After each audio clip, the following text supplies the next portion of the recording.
ಜನಸಂಖ್ಯೆಗೆ ಅನುಗುಣವಾಗಿ ಮೀಸಲಾತಿ ನೀಡುವುದು ಸಂವಿಧಾನದ ಆಶಯ. ಈ ಹಿನ್ನೆಲೆಯಲ್ಲಿ ಮೀಸಲಾತಿ ಮತ್ತು ಒಳ ಮೀಸಲಾತಿಯನ್ನು ಒಳಗೊಂಡಂತೆ ವಿವಿಧ ಹುದ್ದೆಗಳನ್ನು ಭರ್ತಿ ಮಾಡಲು ರಾಜ್ಯ ಸರ್ಕಾರ ಅಗತ್ಯ ಕ್ರಮ ಕೈಗೊಳ್ಳಬೇಕು.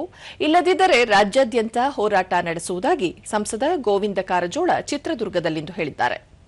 ಮುಖ್ಯಮಂತ್ರಿ ಸಿದ್ದರಾಮಯ್ಯ ನೇತೃತ್ವದ ಸರ್ಕಾರ ಮುಂದಿನ 1 ತಿಂಗಳಲ್ಲಿ 56,432 ವಿವಿಧ ಸರ್ಕಾರಿ ಹುದ್ದೆಗಳನ್ನು ಭರ್ತಿ ಮಾಡುವುದಾಗಿ ಹೇಳಿದೆ.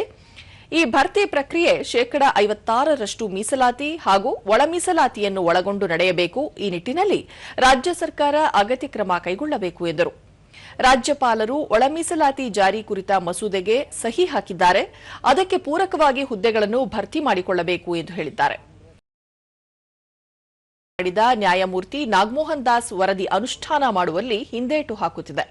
ಜೊತೆಗೆ ಸುಪ್ರೀಂ ಕೋರ್ಟ್ ಆದೇಶವನ್ನು ಪಾಲಿಸುತ್ತಿಲ್ಲ. ಬಿಜೆಪಿ ಸರ್ಕಾರದ ಅವಧಿಯಲ್ಲಿ ರಚಿಸಲಾಗಿದ್ದ ಜೆಸಿ ಮಾಧುಸ್ವಾಮಿ ವರದಿಯನ್ನು ಜಾರಿ ಮಾಡಲು ರಾಜ್ಯ ಸರ್ಕಾರ ಹಿಂದೇಟು ಹಾಕುತ್ತಿದೆ ಎಂದು ತಿಳಿಸಿದರು.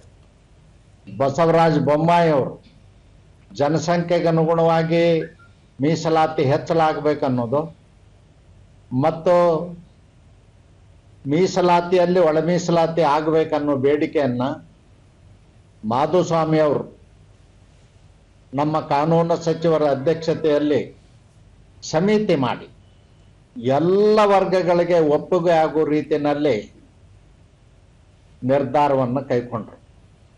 15 ಇದ್ದದ್ದು ಎಸ್ಸಿಗೆ 17% ಮಾಡಿದ್ರು. 3 ಇದ್ದದ್ದನ್ನ 7%ಗೆ ಹೆಚ್ಚು ಮಾಡಿದ್ರು ಎಸ್ಟಿಗೆ.